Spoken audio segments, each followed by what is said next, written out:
He swore the baby wasn't his, and he believed it. Years later, he saw a little boy with his eyes in her arms, and a devastating truth came crashing down. Maya Jones never expected her world to fall apart in a matter of seconds. One moment, she was standing in the soft glow of Noah's penthouse kitchen, her heart racing as she clutched the positive pregnancy test in her hand. The next, she was being ushered into the cold, echoing office of his parents, the very people who had barely acknowledged her existence until now. The message was clear, cruel, and absolute. She was not welcome. The Hayes name, legacy, and lineage were not to be diluted by someone like her. She wasn't wealthy, she didn't come from influence, and she didn't belong in their world. First, they offered her money, a life of comfort, in exchange for disappearing. When she refused, they smiled slowly, calculatingly, and threatened everything she cared about, including Noah's future. Maya had no doubt they would follow through.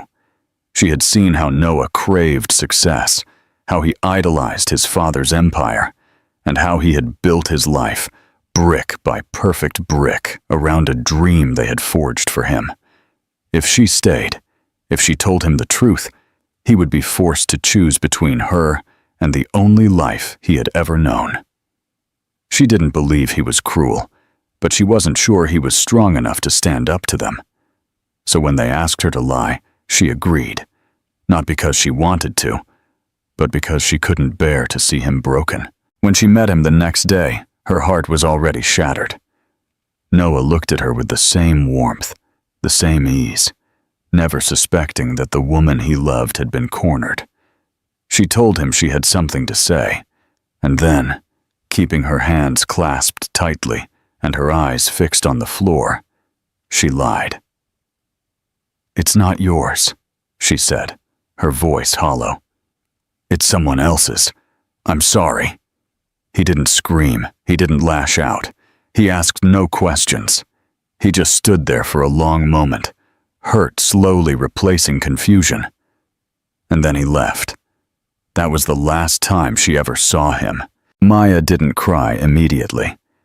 She waited until the apartment door closed, until the silence was too loud to ignore. And then the tears came, silent, endless, and filled with guilt.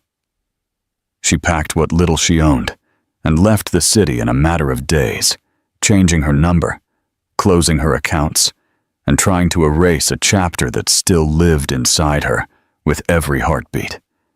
She was 24. She was unemployed and pregnant. She was alone. The months that followed were brutal. She found a modest room to rent in a small town several hours away, picked up shifts at a cafe while the morning sickness passed, and attended nursing classes at night. Every dollar mattered. Every decision was about survival. When her belly grew too big to hide, she wrapped it in oversized sweaters and worked until her feet ached. There were no baby showers, no excited calls home, and no one to celebrate the first kick or ultrasound. But Maya held her head high and whispered to her unborn son every night, promising him that she would love him enough for two. And when Evan was finally born, with his blonde hair and piercing blue eyes that mirrored the man she once loved, she felt her heart fracture and heal all at once. He was perfect. He was hers. And he was also a reminder of everything she had lost. Yet Maya never regretted the choice she made. Not once. It protected him. It gave him peace.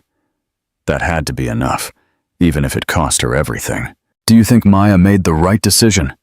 What would you have done? A new beginning in the small town wasn't glamorous, but it was stable. And for Maya, that stability became her salvation. After Evan was born, the days blurred together, waking before dawn to make his bottle, feeding him in the pale morning light, rocking him through colic and fevers, and kissing his cheeks when he smiled in his sleep. She had no partner to share the weight of parenthood and no family to lean on. And she certainly had no time for regrets. But what she lacked in help, she made up for in sheer determination. Every time she looked at Evan's tiny fingers or caught the way he stared at her with those vivid blue eyes, she was reminded of why she made the choices she did. He was the reason she kept going. He was the reason she smiled even when her body begged her to lie down and stop. She worked at the local clinic part-time while finishing the last part of her nursing certification. The clinic supervisor, a woman named Janice with a no-nonsense voice and kind eyes, had noticed the fatigue in Maya's posture from the start, but she never asked about it. She just offered her an extra break here and there. Sometimes she would slide her a hot coffee without asking. Janice wasn't exactly warm, but she saw people, and Maya never forgot it. In the evenings, after work and classes and shopping with a stroller that squeaked shamefully loud, Maya would bathe Evan, put him in soft pajamas, and they would curl up on their second-hand, worn but clean sofa. They lived in a tiny two-bedroom apartment above a bookstore where the radiator rattled all winter and the ceiling fan hummed when it spun too fast.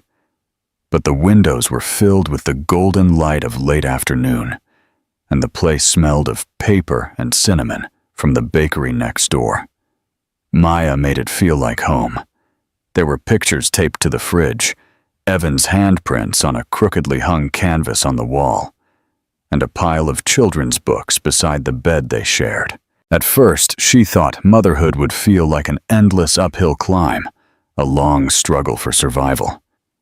But as Evan grew, so did her strength. He began talking early, calling her Mommy before his first birthday, and learning his colors, pointing at cereal boxes in the grocery aisle. He loved music, always dancing to commercials and jingles on chubby legs that barely held him upright. He had Noah's laugh, a low, sudden burst that caught her by surprise and stole her breath every time. Maya didn't talk about Noah to anyone, not even to herself. But she kept one photo tucked away in a shoebox at the back of her closet, an old picture taken during a weekend trip to the coast when she and Noah were blissfully unaware of the storm that was coming. He had her in a back hug, both of them smiling at the camera, sand on their jeans. She hadn't looked at the photo in years, but she couldn't bring herself to throw it away. It was a reminder of a life that could have been, if things had been different. Sometimes, when Evan was asleep and the world was quiet, she would lie awake and allow herself to feel the ache she had ignored for so long. She wondered if Noah ever thought of her, if he ever regretted leaving, if he believed the lie she told him that day. She doubted it. He probably had a new life now, a perfect wife, a corner office, with no idea that he had a son who had inherited his very smile. One day, as she walked Evan to preschool, another mother complimented her on what a well-behaved child he was. Maya smiled and thanked her, but as they walked away, the woman said something that left her cold. "He has your heart, and someone else's eyes." Maya didn't reply. She just squeezed Evan's hand a little tighter and kept walking. She didn't know what the future held. She didn't have the luxury of thinking much about it. But for now, she had forged something stable, something secure, something completely her own. It wasn't easy, it wasn't fair, but it was hers. And though she didn't say it out loud, a part of her still harbored a silent hope that one day the truth would come to light, not in chaos or bitterness, but in a way that allowed her son to know where he came from, not just from her, but from the man who never had the chance to love him. Until then, she would keep building the life they deserved, brick by brick, quietly and stubbornly. The reckoning. The air was cool and crisp the morning Liam Harding arrived in the small town of Fairhill. He hadn't been there in years, not since he was a teenager visiting distant relatives for a summer retreat. Now, as a guest speaker for a regional charity initiative aimed at improving access to children's health care, he found himself walking down streets lined with quaint shops, warm brick buildings, and sleepy sidewalks. Everything about the town felt different from the sharp, crystalline skyline of New York City.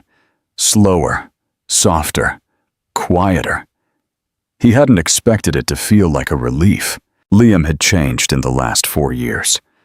The man who once prided himself on his composure and control now found himself carrying a subtle bitterness, a weariness that followed him even into sleep.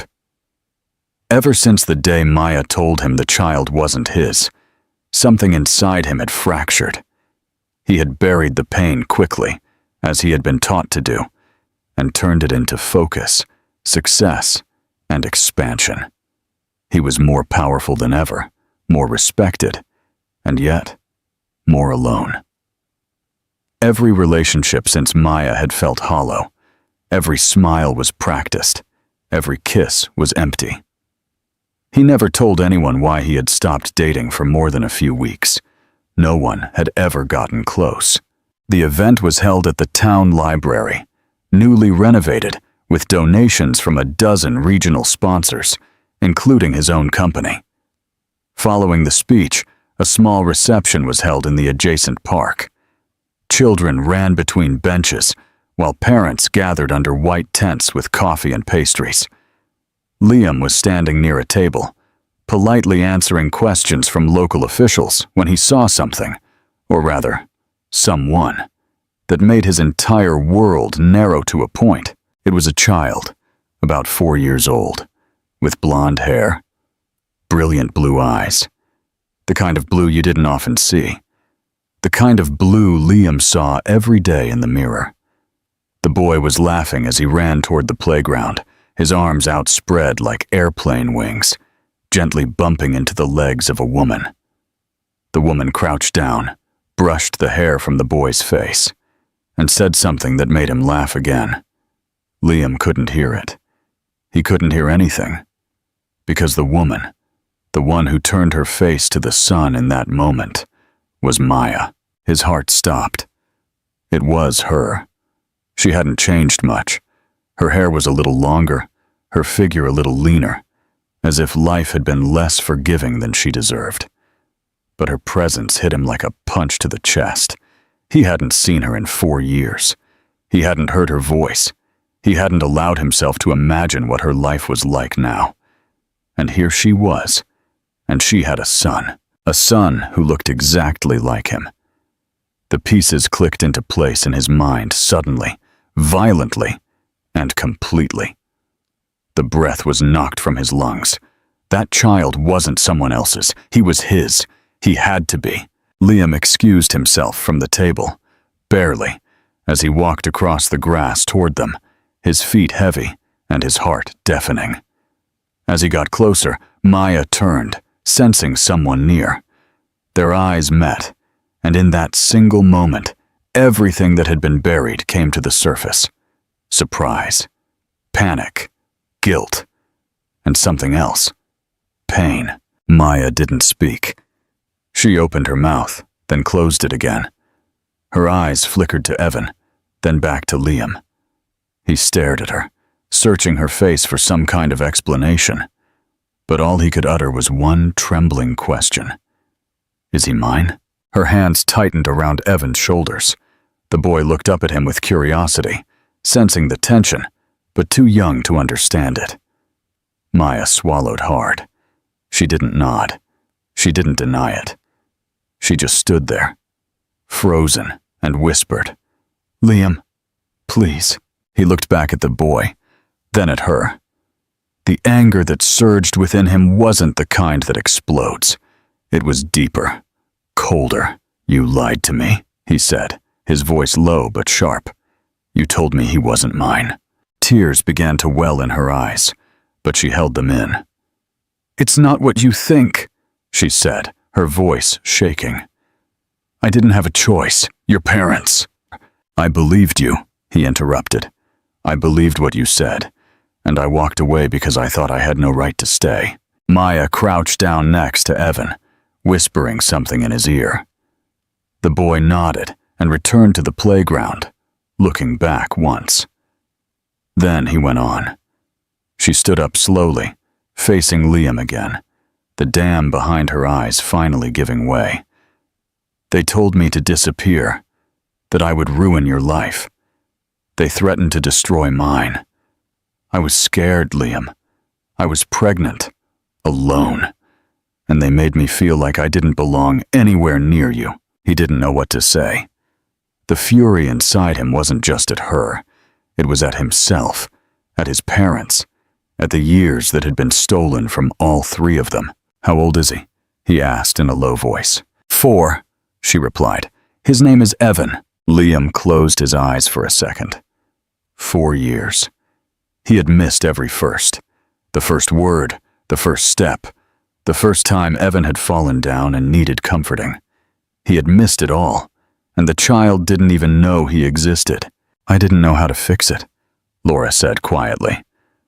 I thought I was protecting you, and then it just felt too late.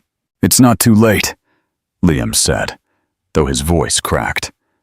He's my son, and I want to know him. She looked at him for a long moment. Then she nodded, hesitantly, painfully. It wasn't forgiveness, not yet. But it was a door he was ready to walk through. How do you feel about Maya's decision to tell the truth after so long? Is it fair to Liam? The path to healing. Laura had not planned on ever seeing Liam again. Never. That part of her life had been sealed, buried under layers of exhaustion, survival, and the quiet resignation of someone who had made peace with heartache. But after the confrontation in the park, everything that had once been closed began to reopen, and it terrified her. The way Liam had looked at Evan was something she would never forget, as if he were seeing his entire world and losing it all at once. And now, for the first time since the day she lied to him, the truth was out. The weight of it felt unbearable. She didn't sleep that night. She lay awake staring at the ceiling while Evan slept beside her, a small hand curled against her shoulder. Her mind replayed every word, every expression, the way Liam's voice had broken when he said, I want to know him. There was no denying the sincerity on his face. He hadn't screamed or angrily accused her. He had looked broken, betrayed, and quietly desperate. It would have been easier if he had left or called her cruel, but he hadn't. He had stayed. The next morning, Laura called in sick to work and took Evan to the lake just outside of town. She needed space to think, to breathe, to look at her son, and remind herself why she had done what she did. Evan threw rocks into the water, laughing when they splashed, completely oblivious that his entire world had just changed. He didn't know his father had seen him. He didn't know the man who had disappeared before his birth now wanted to be a part of his life. Laura watched him, her heart aching with love and fear. How could she explain to a 4-year-old that his father had been kept away before he had a chance? That night, there was a knock at the door. She knew who it was before she looked. Liam was in the hallway, holding a paper bag with 2 coffees and a small box of pastries. He looked tired, but not angry. She stepped aside and let him in, not trusting her voice enough to speak. Evan was still asleep in the other room. Liam didn't sit down right away. He paced once. Then he turned to look at her. I need to understand, he said. Everything. I deserve to know. So she told him. Every detail.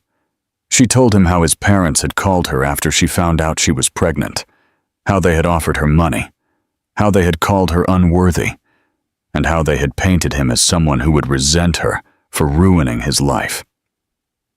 She told him about the threats, how they had promised to destroy her future, to block her from jobs, from stability.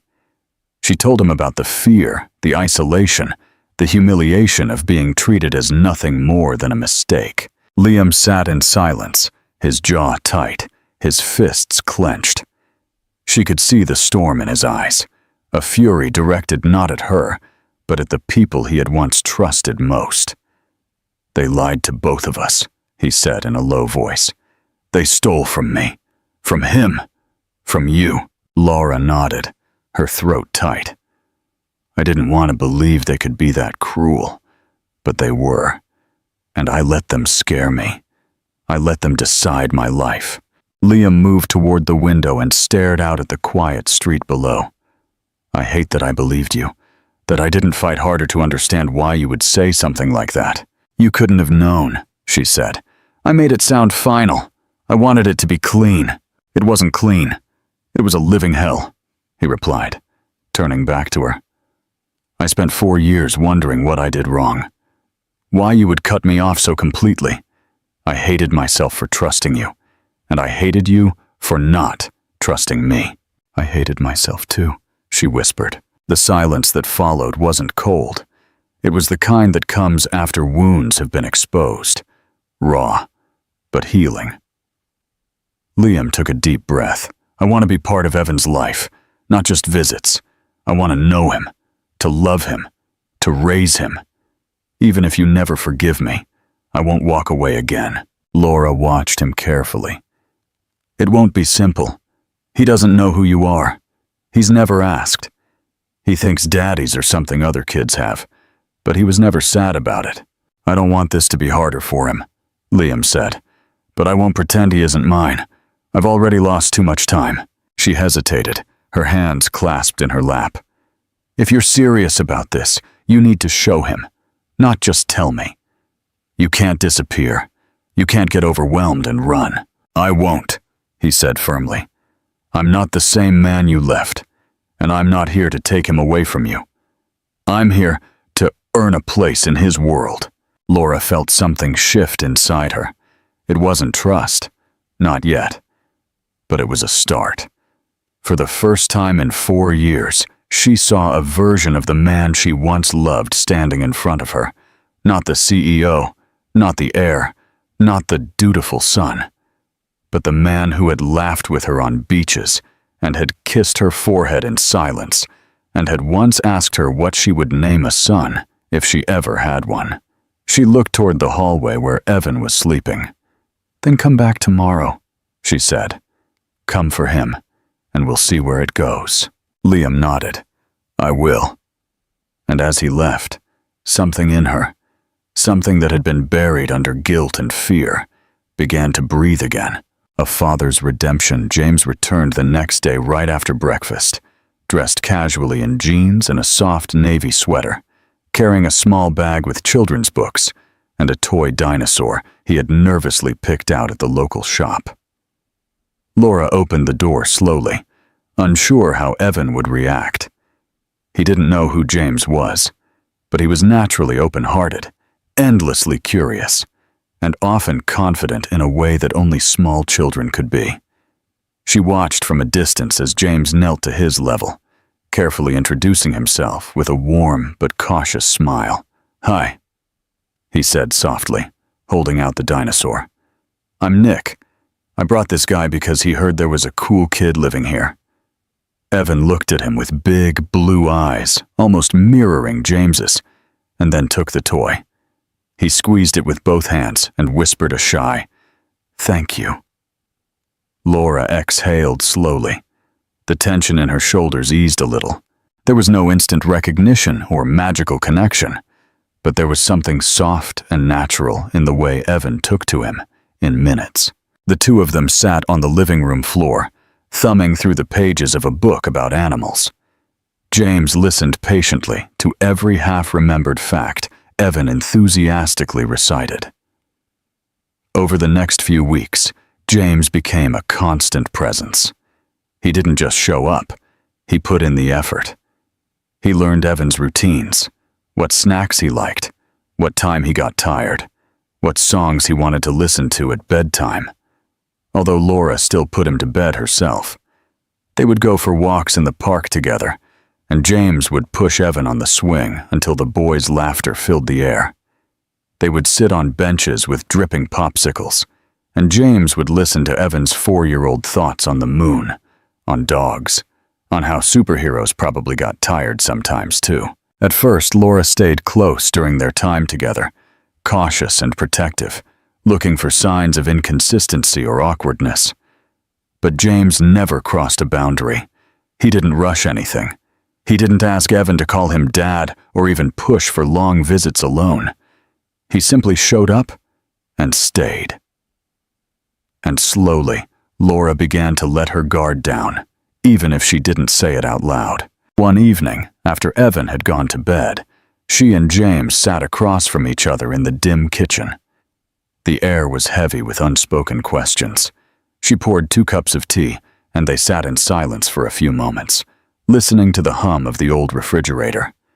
"You're really trying," she said in a low voice, finally breaking the quiet. He looked up at her, his expression serious but tired.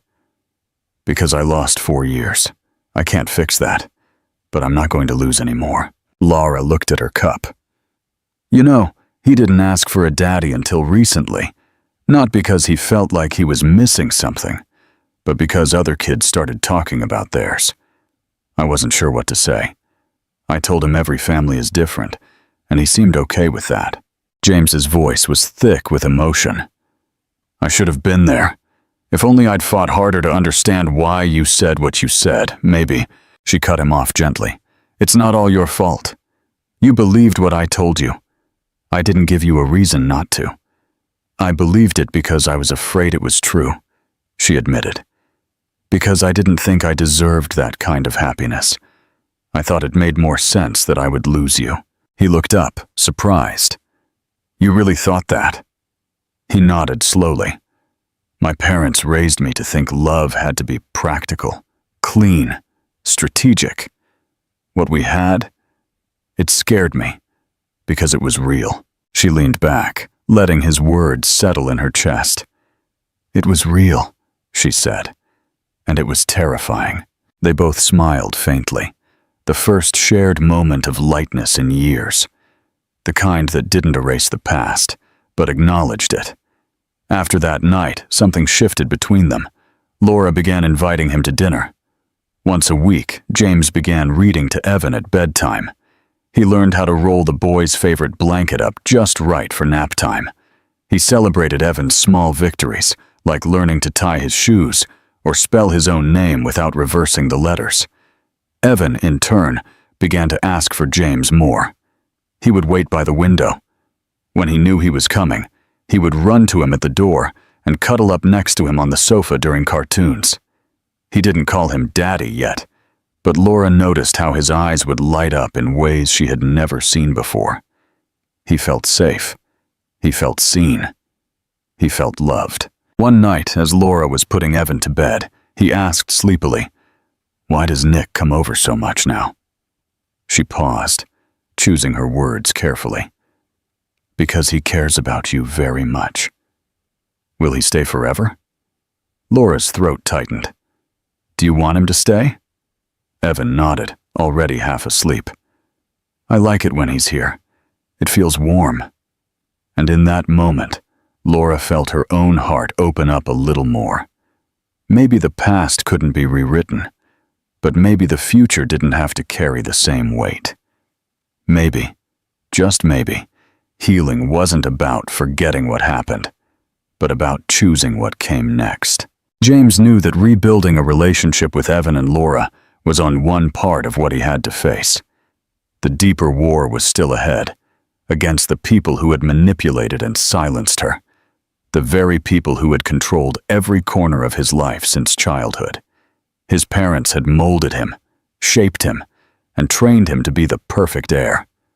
But now he saw with brutal clarity what their love had always been: conditional, calculating, and dangerous. He could no longer look at them the same way, and he knew that the moment he stood up for Laura and Evan, there would be no turning back. He scheduled a meeting with them at the family estate. No assistants, no business pretexts. Just him, standing alone in the drawing room, where generations of Hayes men had made decisions, that built empires. His mother arrived first, elegantly composed as always, her lips a painted mask of armor. His father entered minutes later, radiating authority with every step. James stood his ground, calm on the outside, burning on the inside. They offered polite greetings, clearly oblivious to what was coming. But the moment James mentioned Laura's name, his father's jaw tightened. His mother looked toward the window, already retreating emotionally, as if she could pretend the conversation wasn't happening. James didn't let them deflect. He told them everything, that he had found Laura again, that Evan was his son, that he had lost 4 years of fatherhood because of their lies. His voice held firm, but the emotion behind it was unmistakable. He accused them not just of manipulation, but of cruelty, of stealing his time. Love, the most important relationship in his life.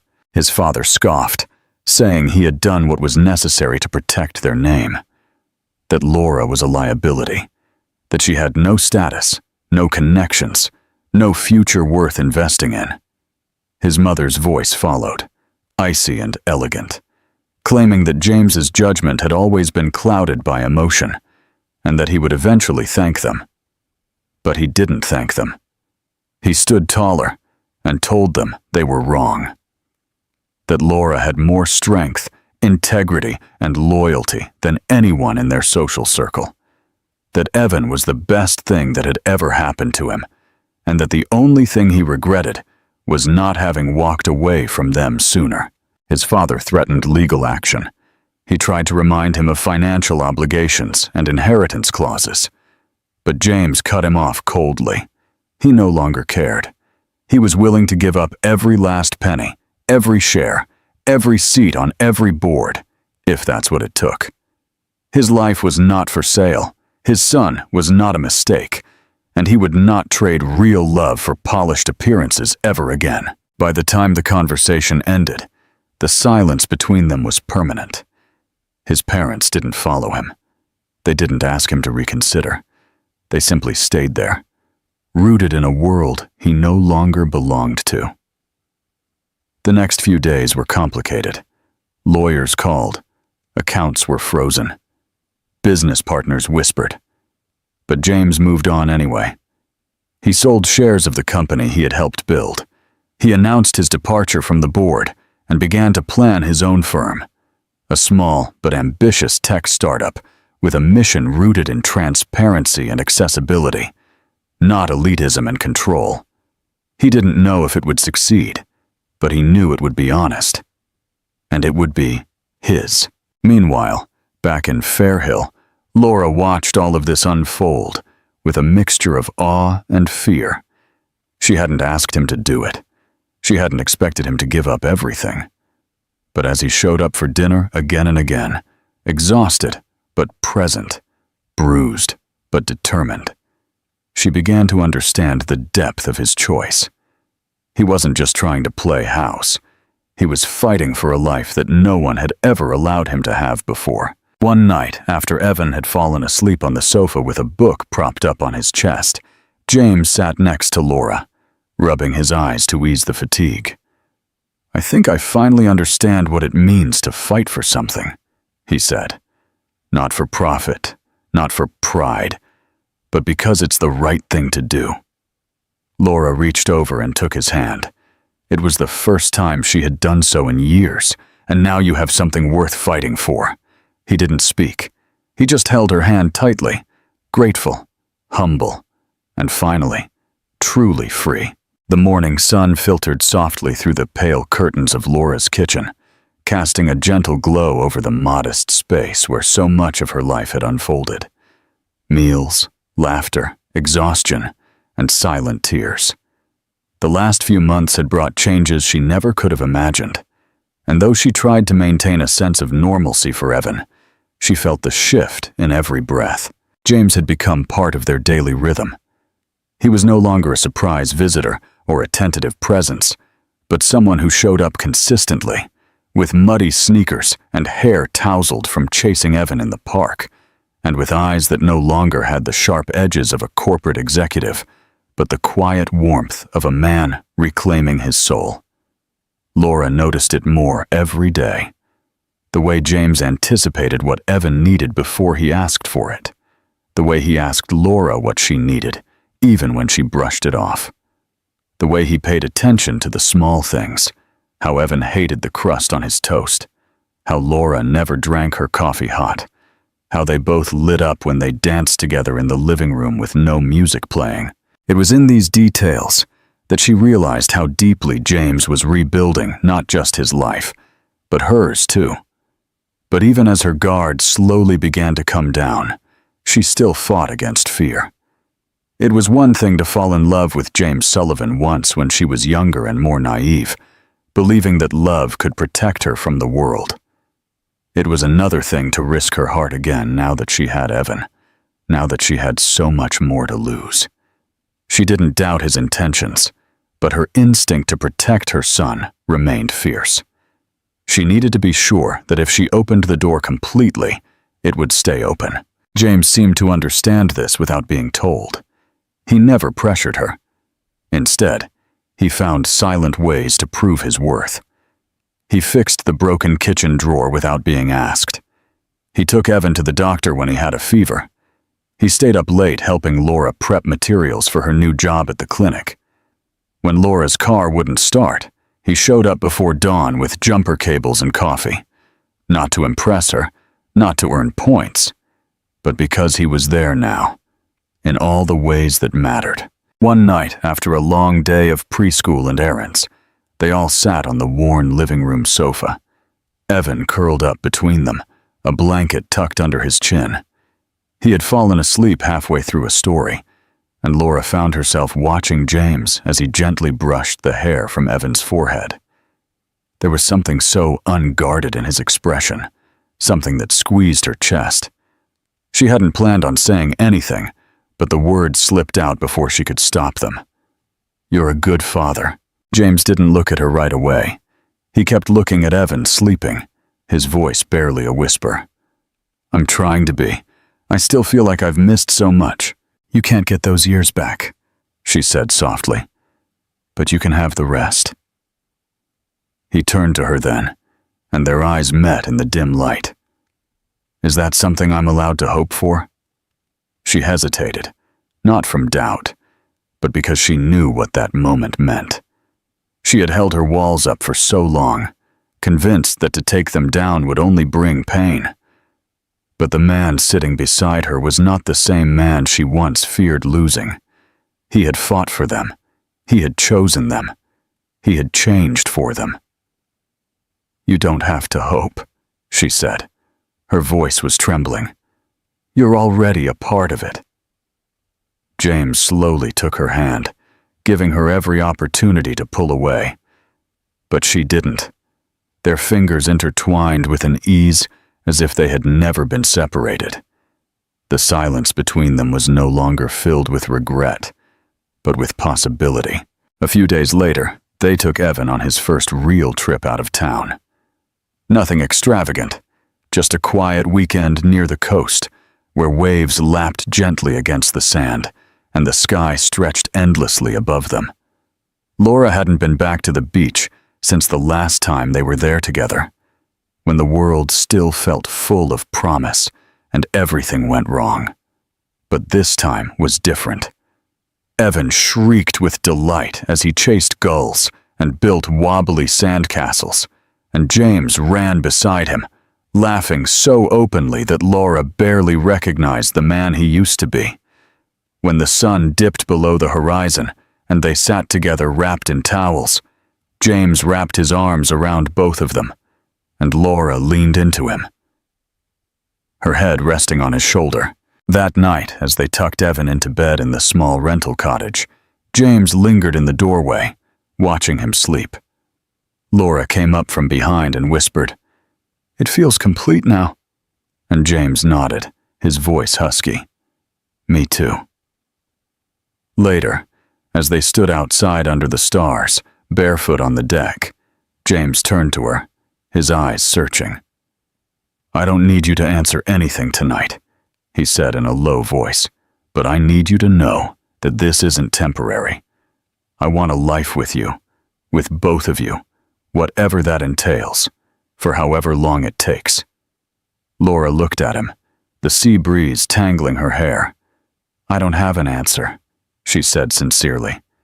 "Not yet, but I believe you." That was enough.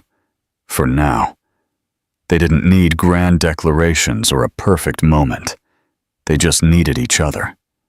And for the first time in years, they both believed in something that once seemed lost forever. A future, messy, uncertain, and beautiful, that was entirely theirs to build. The autumn arrived in Fairhill in a soft, golden whisper. The leaves burned in shades of amber and rust, and the air took on that crispness that made morning walks feel like a promise. Life for Laura, James, and Evan had settled into something almost ordinary, though it felt anything but. It was the kind of normal that Laura had only once imagined. Shared breakfasts, backpacks packed together by the door, laughter echoing from the living room, and the soft hum of music as dinner bubbled on the stove.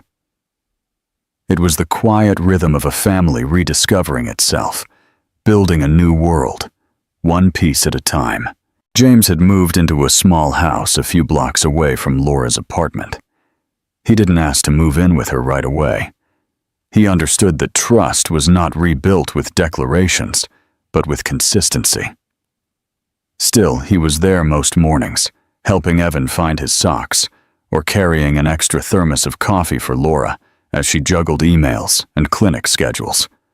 On weekends, they would explore nearby trails, bake muffins that rarely turned out right, and play board games that ended in tickle fights and over-the-top arguments about rules Evan made up on the fly. Evan had grown comfortable with James, so comfortable that Laura sometimes caught him slipping up and calling him Daddy without thinking. The first time it happened, James froze. His eyes welled up almost instantly, but he didn't say a word. He just knelt down, hugged Evan tightly, and whispered something that Laura couldn't hear but felt in her bones. It wasn't forced. It wasn't rehearsed. It was love, finding its place naturally. But not everything was easy. James still carried the scars of the past, days when doubts would creep in, when the business pressures of his new startup mounted, and when the reality of having chosen a completely different path weighed on his shoulders. He missed some of the power and certainty he once had, but he never said it out loud. Laura saw it in the quiet way he sometimes stared out the window, or in the deep sighs he let out late at night. She didn't try to fix it. She knew he had made his choice for the right reasons, but even the right choices could come with their own pain.